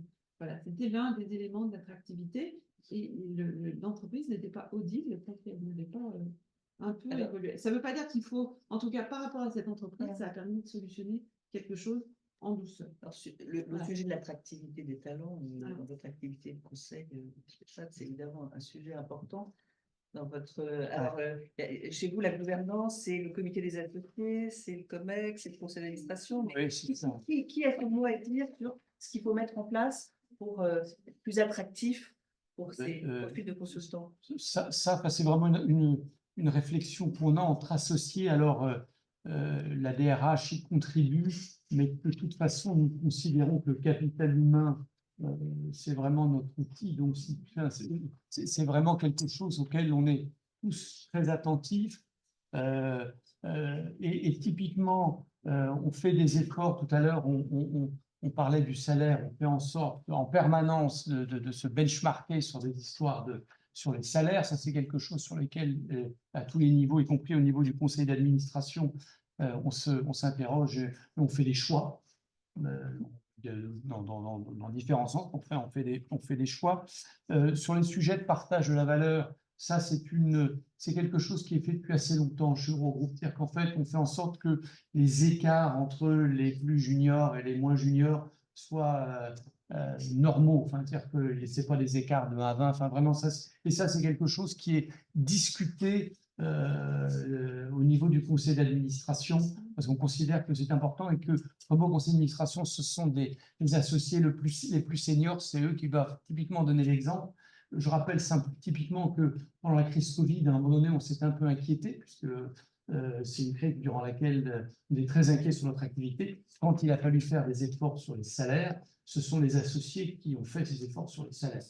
Alors peut-être, moi, je voulais simplement revenir en arrière sur l'histoire de l'intelligence artificielle, parce que pour nous, l'intelligence artificielle, ça n'est pas anodin, c'est pas bénin, c'est transformant. Aujourd'hui, ça change notre métier et on s'est rendu compte, vraiment à notre époque, à un moment donné, que certains de nos consultants faisaient ce qu'on appelle des propales, nos propositions, en utilisant ChatGPT. Oui, mais on s'en est rendu compte, mais on n'avait pas anticipé et on s'est dit il y a quelque chose. Typiquement sur les sujets de statistiques, on s'est rendu compte qu'effectivement, pour le coup, ça ôtait les barrières qui existaient entre différents cabinets, puisqu'en fait, tout le monde a accès aux statistiques. Et là où certains cabinets disaient, nous, on est McKinsey, on a les bases, etc. Aujourd'hui, ce sont des choses qui s'estompent. Et tout le monde a accès aux mêmes données. Et pour nous, c'est une vraie rupture. C'est vraiment. Et en ce sens, l'intelligence artificielle est pour nous quelque chose qui est très important. Mais la question qui est derrière, c'est comment est-ce que tout le monde s'y met? Parce que pour le coup, nous, on a une certaine expérience. Les plus juniors, ils viennent à toute allure parce qu'ils sont nés dedans et ils savent l'utiliser. Comment est-ce que tout le monde est au même niveau? Et une des questions qu'on se pose en permanence, c'est comment est-ce que dans les solutions qu'on apporte à nos clients, on fait en sorte d'y intégrer de l'intelligence artificielle? Comment est-ce que on s'assure qu'on n'oublie pas les solutions qu'elle peut apporter? Donc vraiment pour nous, ça change vraiment notre approche et ça nous questionne de façon très vigoureuse. Et y compris d'ailleurs dans les profils qu'on recrute, parce qu'à un moment donné, on s'était dit, mais est-ce qu'il y a des profils qu'il faut privilégier, qui sont plus aptes sur ce genre de thème, typiquement plus d'ingénieurs, parce que ils connaissent bien ces techniques-là, ça va aller plus vite, etc. Et puis, non, pas forcément. Hein, rien n'est avéré à ce stade, et on se rend compte qu'en fait, c'est plutôt l'ensemble des entrants sur le marché qui sont très au fait de ce qui se passe et qui savent en fait l'utiliser tous autant qu'ils sont. Et peut-être aussi quand même dans les soft skills, le bon sens, le sens critique aussi, qui sont quand même des compétences. Mais ça, c'est la différence entre le consultant et celui qui va seulement chercher de l'information. C'est vraiment être capable d'apporter de la valeur ajoutée. Et c'est là où le métier joue, être capable de prendre du recul. Être capable d'interagir avec le prospect, enfin, chez le client, d'apporter Oui, l'émotion, la compréhension exacte du besoin. Oui, s'assurer effectivement qu'on a bien compris effectivement les enjeux du client et lui restituer au regard de ces enjeux les choses. Et ça, j'ai envie de dire que ça, c'est l'essence même de notre métier. Alors, c'est vrai que c'est toujours mieux en le disant, pardon, mais de toute façon, même si effectivement un certain nombre de travaux qui jusqu'à présent étaient dévolus à des consultants sont faits directement par la machine, ça ne change rien à l'arrivée au fait qu'à un moment donné, on interagit avec des dirigeants qui demandent des conseils et qui demandent que d'un certain nombre de choses soient faites, soient imaginées, etc. Et là, ça vient de cerveau humain. En rebond de ce que dit Stéphane, sur ce qui se passe au sein d'un board, sur un sujet comme l'IA, je pense qu'on a aussi un devoir de veiller à ce que la communication de l'entreprise, quand elle parle à ses salariés, ne soit pas trop anxiogène, mais soit la plus, ça ne veut pas dire un manque de transparence, mais soit la plus, enfin, intègre évidemment les valeurs de l'entreprise, à la fois transparente et en même temps donner des solutions, parce que sinon les salariés, ils entendent la radio, ils voient voilà, tous ces sujets sont hyper émotionnels, et si on ne les traite pas, si on les ignore, et bien évidemment, il y a un peu d'ébullition autour de ça, alors que, et donc ils ont l'impression qu'ils vont tous être remplacés dans les 18 mois. Enfin voilà, donc il y a vraiment, une fois que le sujet est bien adressé, comment est-ce qu'on communique auprès des salariés de façon extrêmement simple, concrète, en disant ce qu'on va faire. Voilà, plutôt que de laisser cette sphère-là, qui peut être anxiogène si on n'adresse pas dans l'entreprise. Non, je voulais juste un élément de complément, c'est que, et ça concerne le board très directement, c'est les sujets de sécurité liés à ces éléments de données. Il est indispensable que le board s'assure, et ça c'est sa responsabilité à mon sens primaire, s'assurer qu'effectivement, en ce qui concerne les données, qu'elles soient internes ou qu'elles soient externes, soient correctement traitées.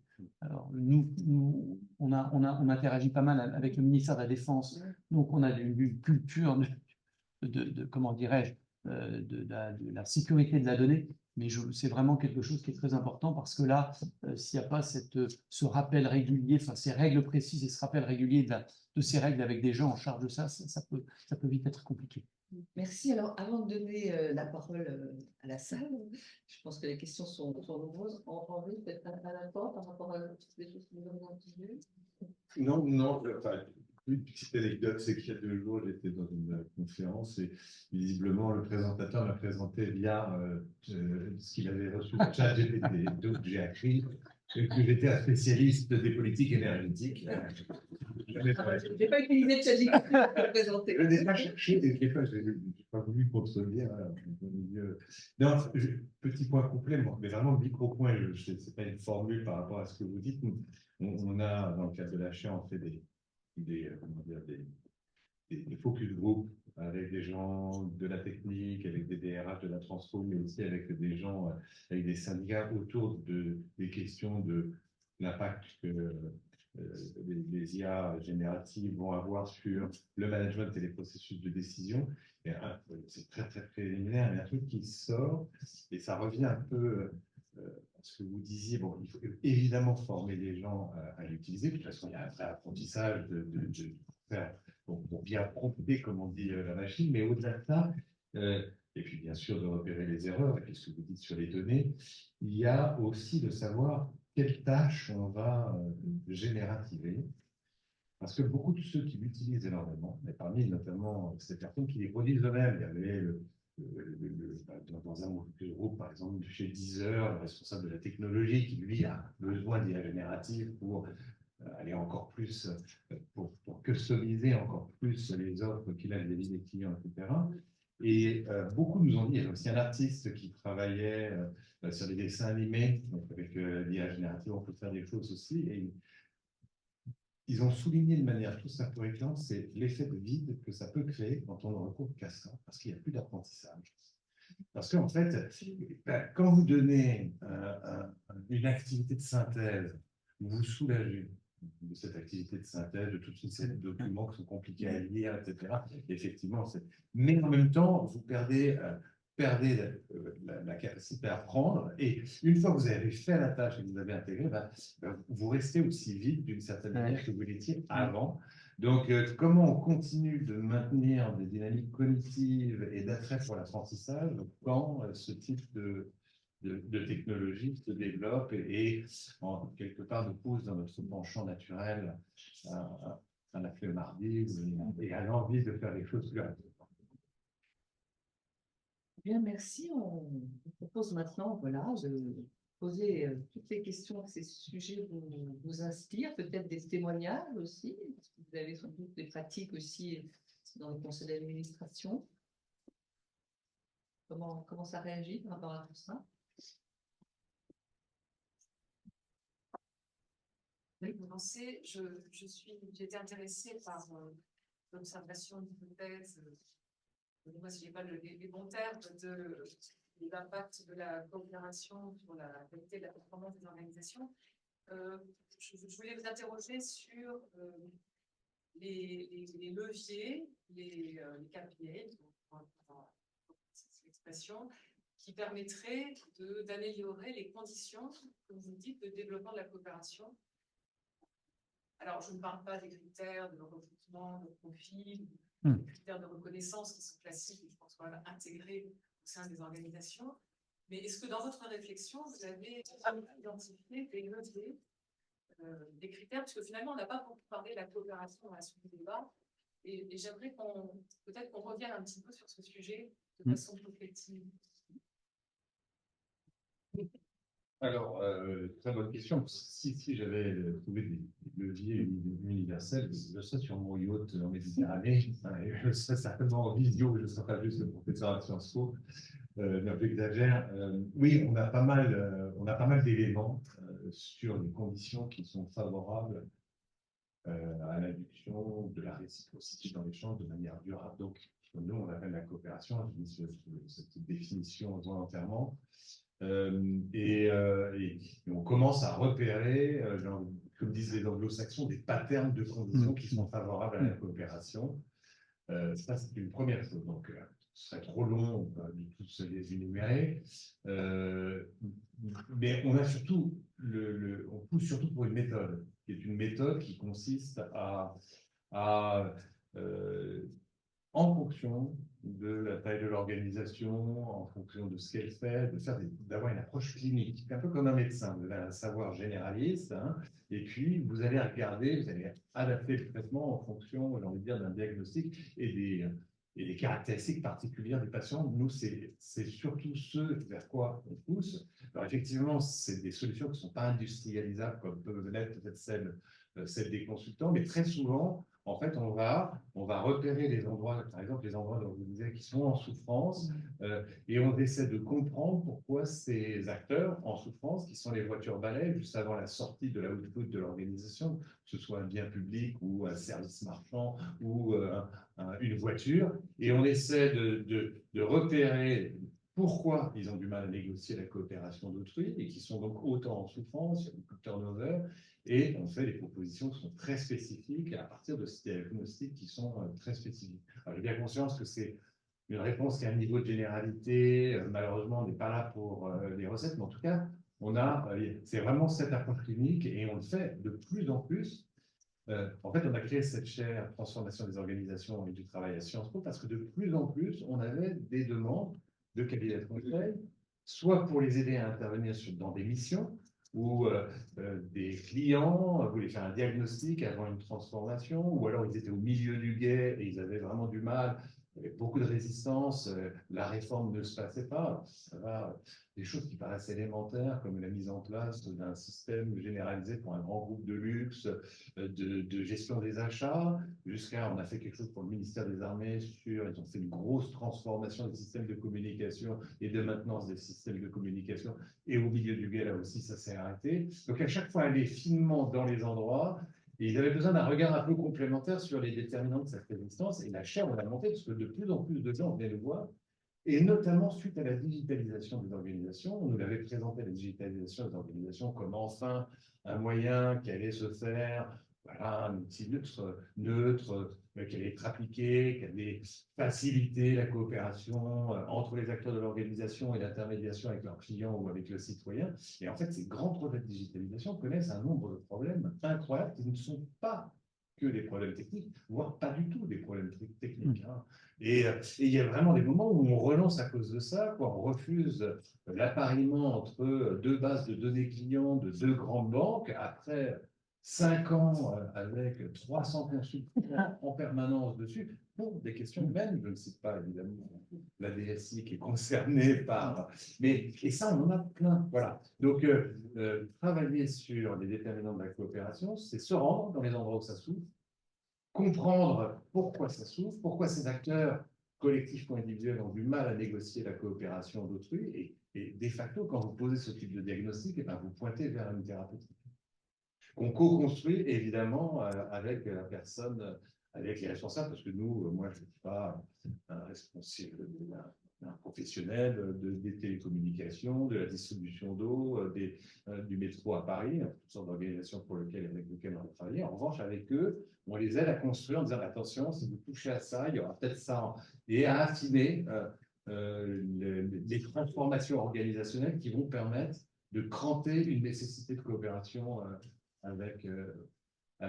entre acteurs qui doivent bosser pour améliorer la performance. Parce qu'une fois de plus, il y a vraiment aussi un intérêt parfaitement économique quand on est dans une société à améliorer la coopération et un intérêt, je le redis, RH, parce que les gens s'épuisent à demander des informations à des silos qui ne leur donnent pas, s'épuisent à chercher à obtenir le coup de main et l'expertise d'un groupe d'experts qui ne le donnent pas. C'est une partie de l'épuisement qu'on peut ressentir dans l'organisation est liée à cette incapacité à négocier la coopération autrui. Les urgences, on vient de terminer l'étude, je le disais très rapidement, le fonctionnement de 3 services d'urgence à Paris. D'accord? Enfin, Paris et dans la région parisienne. Alors, on a dit qu'il faut augmenter le nombre de lits. Mais en fait, si vous voulez, ce n'est pas tellement le nombre de lits, c'est l'articulation avec l'aval. Et en fait, vous pouvez augmenter la baignoire, si vous n'augmentez pas le diamètre du tuyau d'évacuation, il y a un moment où ça va de nouveau déborder. Et en fait, ce qui se passe, c'est que les urgences, c'est un lieu de flux de patients, c'est surtout pas un lieu de stockage de patients. Et en fait, ils n'arrivent pas à transférer leurs patients dans d'autres services parce que les chefs de service des autres disent « Oh ben non, ton patient là, il ne me plaît pas, lui, il va compliquer mon travail, bah, lui, ça va t'obliger, parce que les médecins, sachez-le, parlent comme ça, elle n'est pas assez intéressante, je la trouve un peu banale. » Il en parle comme ça, il y a des bons et des mauvais patients de ce point de vue-là. Et c'est ça, donc c'est vraiment un problème de coopération. Et ils s'épuisent là-dedans. Ils s'épuisent à négocier que, voilà, donc travailler, voilà, un exemple typique où on travaille sur ces conditions d'articulation, voilà, et il faut rentrer, malheureusement, j'ai envie de dire, dans la glaise, hein, du fonctionnement même de l'organisation, même si on trouve, ce que je disais comme tout à l'heure, des patterns assez récurrents d'organisation, de secteurs et de tailles différentes, mais qui tendanciellement produisent ce type de difficultés. Enfin, je vais poser une question à Henri, Oui. parce que j'entends ce que vous dites, j'imagine un peu le truc. Je me demandais si parfois, à un niveau très fin, les actions de coaching ne sont pas des moyens de traiter ces problèmes de coopération quand on est sur des individus et des gens qui sont bloqués sur ce genre de sujets de coopération. Travailler sur quoi? Les peurs, les croyances limitantes, Alors, les biais. Oui. Non, je pense que c'est complémentaire. Mais nous, ce que l'on voit souvent, y compris dans des startups, y compris dans des organisations libérées, c'est-à-dire celles qui auraient a priori adopté tous les signes extérieurs du management contemporain, créatif, agile, etc., c'est que soit des managers en incapacité managériale ou des acteurs qui sont les voitures balais, ils ne sont pas tellement par leur propriété propre que par le fait qu'ils font partie d'un système dans lequel ils occupent une position qui leur est défavorable. Alors, évidemment, avoir un manager qui est en difficulté managériale, plus inspirant, plus charismatique, qui laisse sa porte ouverte, qui donne de la reconnaissance à ses équipes, c'est mieux qu'un manager sympa comme une porte de prison, qui ne parle jamais et qui reste dans son coin. Mais si Structurellement, il se trouve dans un service où plus personne ne croit en lui parce que ce service n'est pas du tout au cœur du réacteur nucléaire de l'organisation et que ce service, finalement, il est mis, c'est ça, être mis dans le placard, c'est un service placard. Et quand on habite un service placard, on se rend compte de ce que c'est, de la difficulté qu'on peut avoir pour négocier des budgets, des projets, ne serait-ce qu'organiser une réunion. Enfin, et quand le doodle nous est défavorable, on nous dit à chaque fois, t'inquiète pas, on va faire la réunion sans toi, mais on te débriefera. Et ben c'est, comment dire, le coaching peut apporter, mais en complément de cette vision aussi un peu systémique. Alors, on va peut-être d'autres questions. Et je vais vraiment essayer de répondre plus rapidement. Oui. C'est plus un commentaire qu'une question. On a beaucoup parlé au début de votre propos des causes de des facteurs qui aboutissaient à cette perte de la coopération qui même aboutissait au malaise par rapport au travail pour beaucoup de gens. Et on a beaucoup évoqué, il me semble, des causes un petit peu endogènes à l'entreprise. Des mauvaises décisions, des décisions de post-opération, de cost clinique, comme vous l'avez expliqué, etc. sur un travail. On n'avait plus ce temps relationnel. On a évoqué des énièmes couches de reporting avec des managers qui ne disent pas toujours à leurs équipes ce qu'ils font ce nouveau reporting, il faudra arrêter de faire l'autre, etc. Mais il faut également intégrer dans la réflexion les facteurs exogènes qui fait qu'une entreprise aujourd'hui est submergée par une inflation réglementaire. La CSRD qui va s'abattre sur les entreprises avec des seuils très fortement rabaissés est un mur à l'entreprise, et là, on se rajoute une couche de reporting et donc de baisse du temps relationnel astronomique. Il ne faut pas perdre de vue, il me semble, ces facteurs exogènes que l'entreprise subit. La deuxième chose que l'entreprise subit et qui aboutit à une perte de coopération colossale, c'est le télétravail, justement. Je suis étonnée qu'on n'ait pas passé plus de temps là-dessus, parce que ça aboutit un peu à un discours un peu schizophrénique où on se dit, voilà, il faut que les boards en télétravail, parce qu'effectivement, on s'en sent bien. Et cette explosion du télétravail qui fait que là, on est dans la perte de lien social, dans la perte de culture d'entreprise, dans cette réduction à zéro du temps relationnel, puisqu'il n'y en a plus, et les conséquences sont ravageuses. Quel est votre peut-être, M. Bertrand, votre regard sur Très rapidement, on est dans une grosse étude là-dessus, dans un grand ministère très important, très fort, une grande direction, dans un grand groupe de technologie et dans un groupe mutualiste, et on a beaucoup d'interviews. Alors, très rapidement, ce que l'on remarque, à la fois quand on fait des études quantitatives, mais aussi qualitativement, c'est que, grosso modo, il y a une forme d'ambivalence par rapport au télétravail. C'est-à-dire qu'il y a des gens qui disent c'est génial, travaille bien, et puis il y a d'autres gens, c'était le point de départ de notre étude, il y a d'autres gens qui disent c'est terrible, j'ai besoin de revenir sur place. En fait, nous, on cherche à comprendre pourquoi le télétravail atomise certaines équipes, les balkanise, avec des gens qui se sentent de plus en plus, qui sont isolés, et des managers qui se sentent de moins en moins en capacité d'engager et de piloter leurs équipes, et d'autres équipes, au contraire, qui sont des équipes où, au contraire, on va dire que ça fonctionne très bien, voire même ça améliore la performance, etc. etc. Donc, essayer de comprendre quels sont les déterminants qui permettent, parce qu'en fait, le télétravail va... Alors, je sais que la NDRH relève beaucoup ce discours, il y a vraiment une anxiété chez les dirigeants autour du fait que le télétravail, alors si à ça vous rajoutez la semaine en 4 jours, plus les RTT, pour être ça fait un sujet...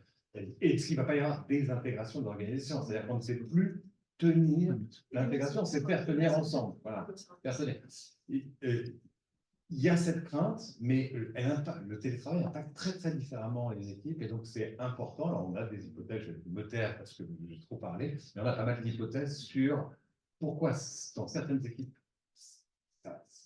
ça n'anime pas cette performance collective et ça ne suscite pas chez les gens ce sentiment de on n'est plus en lien. Et pourquoi dans d'autres équipes, au contraire, ça approfondit notamment la distance manager-manager. J'ajouterais aussi la dilution du CDI, parce qu'il y a quand même un mouvement qu'on a vu apparaître aux États-Unis où il y a de plus en plus d'indépendants. Je crois qu'il y a la moitié des collaborateurs dans les entreprises américaines sont des freelances. C'est un mouvement qui est en train de se développer en France, donc ça aussi. Le lien collectif à l'entreprise, c'est important. Alors peut-être, Véronique, tu peux commenter la strate, le millefeuille des contraintes réglementaires. Oui, et avec le rôle du board, c'est ça que ça m'inspire aussi. Le rôle du board dans un temps qui est un peu plus long et qui est aussi un rôle de modération par rapport au bruit quand on est en entreprise, hein, et qui sont parfois relayés avec vigueur, hein, par les DG ou par les... Voilà.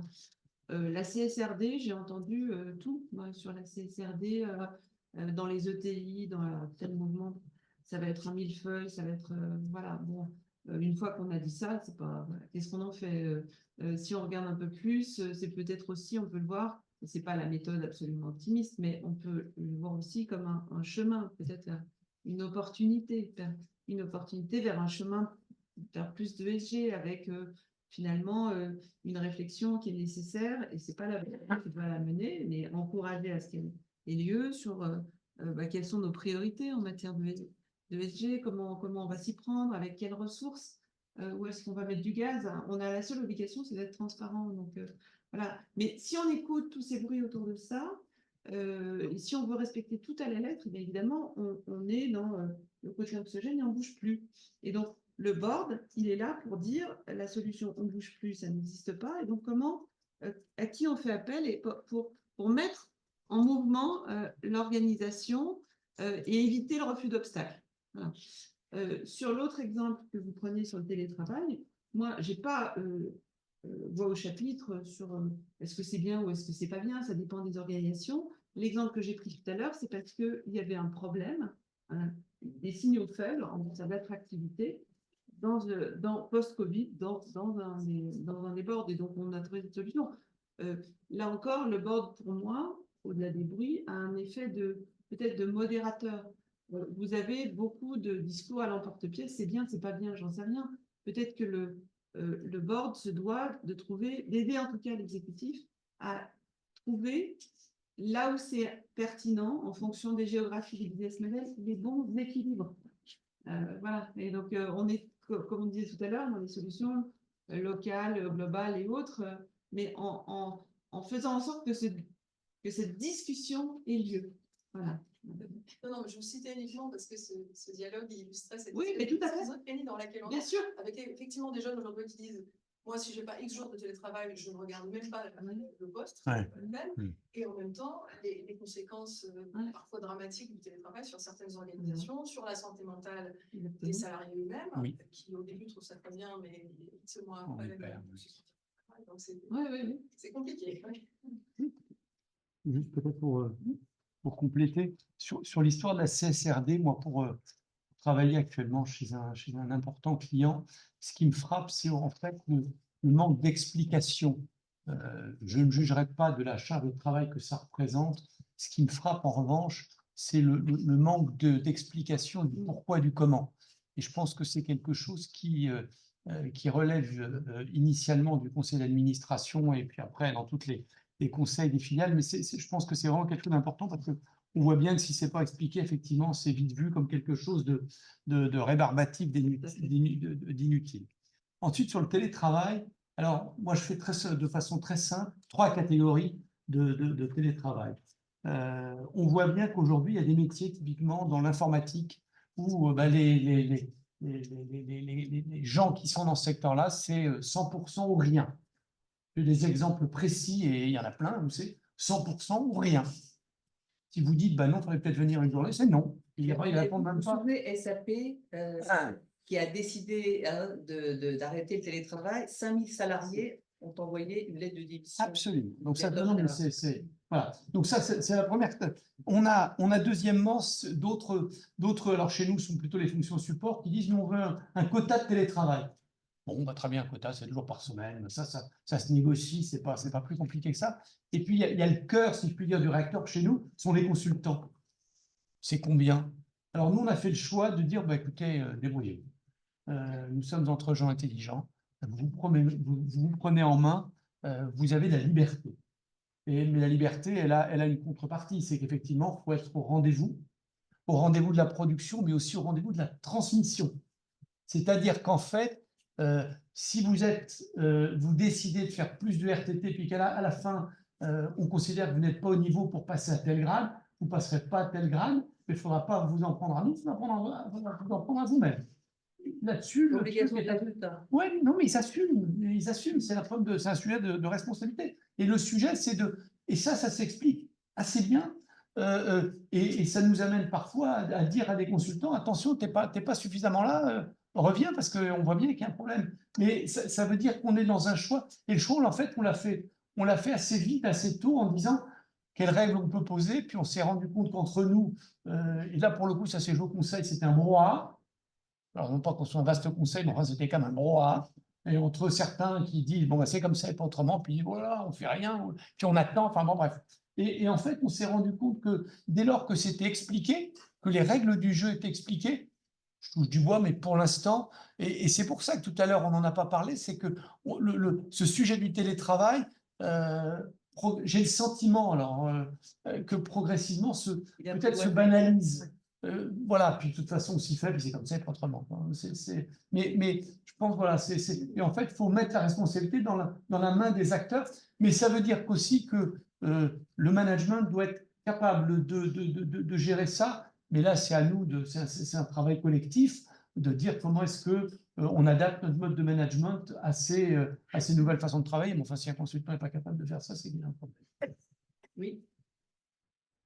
Vous aviez terminé. Oui. Quelques questions alors, sur différents sujets qui ont été évoqués ce soir. Je vais rebondir tout de suite, non pas sur le télétravail, mais sur le travail. Parce que vous évoquez effectivement le télétravail comme une modalité. Est-ce que finalement, et c'est peut-être plus pour vous, Monsieur Bergeron, est-ce que finalement on s'est posé la question de réorganiser ou organiser différemment ou organiser tout pour le collectif quand on travaille ensemble, puisque le 100% télétravail est, je crois qu'on peut le dire, assez peu répandu chez nous en France en tous les cas. Donc on est plutôt sur des modalités hybrides. Donc, est-ce qu'on se réinterroge et est-ce qu'on travaille vraiment, et peut-être dans vos expérimentations, sur le refaire collectif, et est-ce que ça peut avoir un effet dynamique sur la coopération? Une question également toujours sur la coopération, vous n'avez pas ou très peu évoqué le sujet de la rémunération variable, qui pour l'essentiel à 85 ou 90%, pour la plupart des gens qui sont sur rémunération variable, ça va à un niveau assez bas du cadre, voire quelquefois même un peu plus bas sur le management de proximité.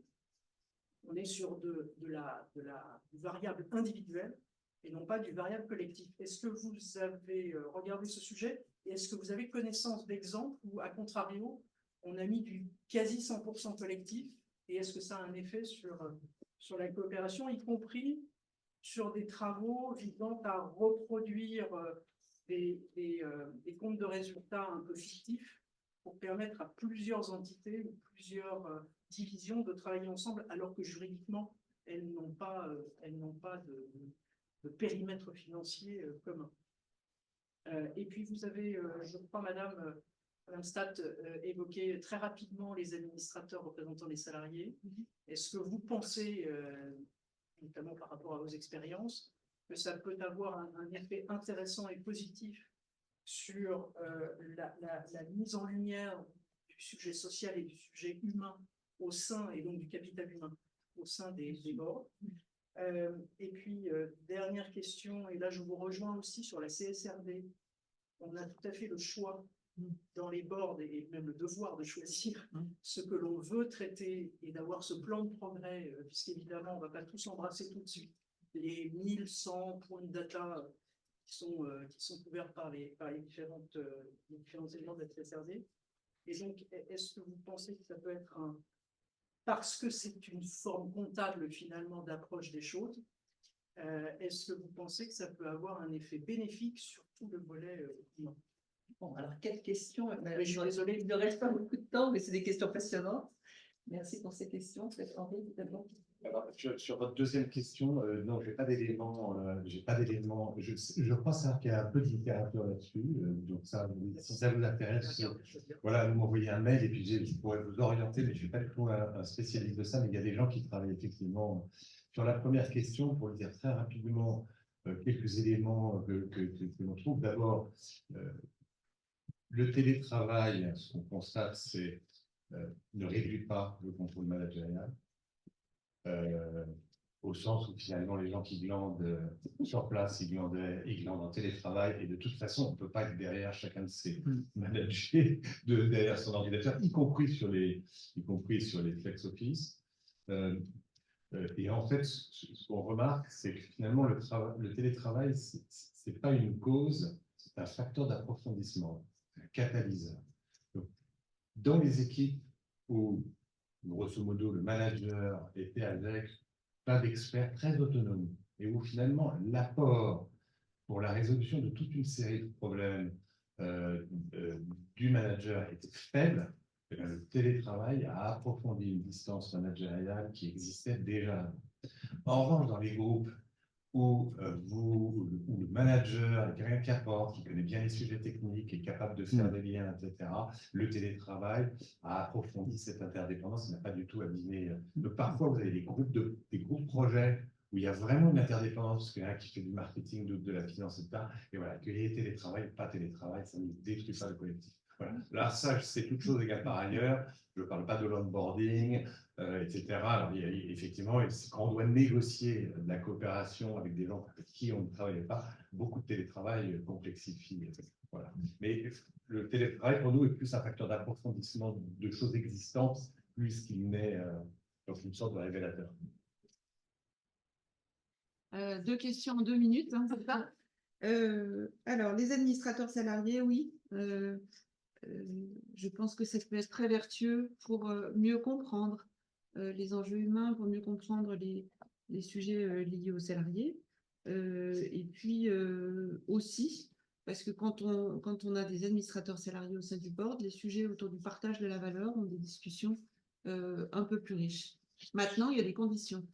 On voit encore trop souvent dans les conseils d'administration la session avant l'arrivée des administrateurs salariés. Donc ça, c'est, enfin voilà, où est-ce qu'on veut aller? Si c'est juste se mettre un nez rouge, enfin voilà, c'est pas la peine. Donc là aussi, il faut, avant de décider d'avoir des administrateurs salariés, il faut qu'ils aient leur place au sein du conseil d'administration. Il faut qu'ils soient bien accueillis par les autres administrateurs salariés, par les autres administrateurs.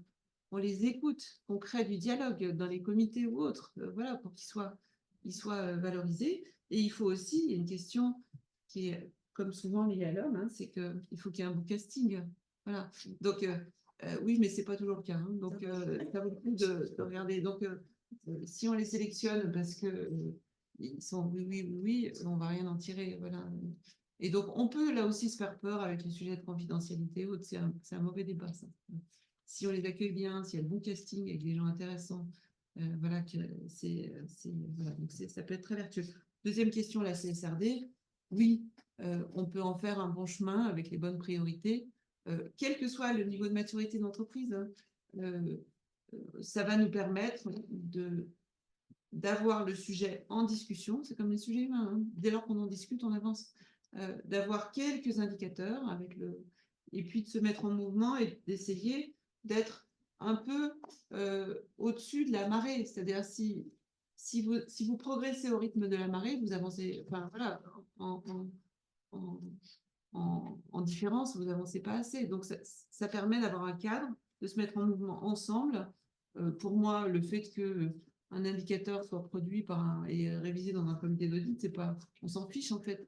Un indicateur, dès lors qu'il sort régulièrement, qu'il soit CSRD ou financier, enfin extra-financier ou financier, dès lors qu'on le regarde régulièrement, on génère de la discussion et donc on génère une attention et on peut imaginer, en tout cas c'est mon côté optimiste, que on va dans le bon chemin.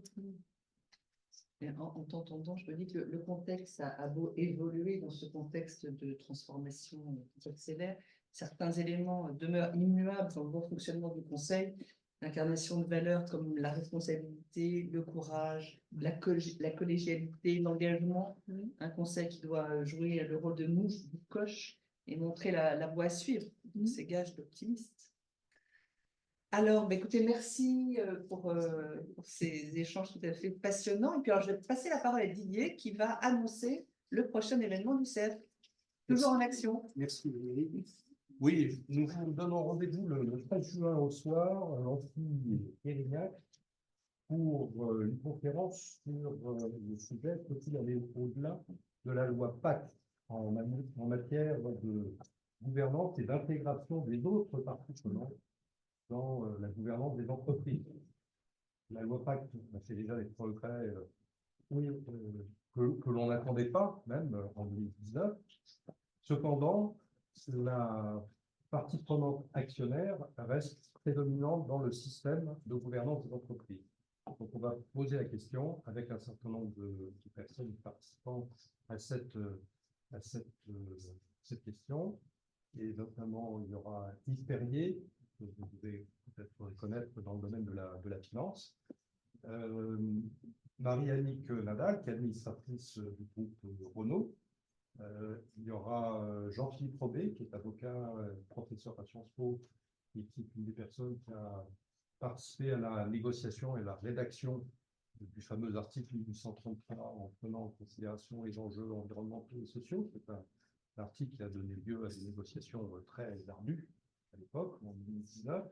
Voilà, donc on va reposer ces questions-là. Donc le 13 juin, si vous voulez bien noter sur vos agendas, j'espère que vous vous intéresserez à ce sujet et que vous pourrez venir participer à cette conférence. Merci d'avoir. Merci. Merci.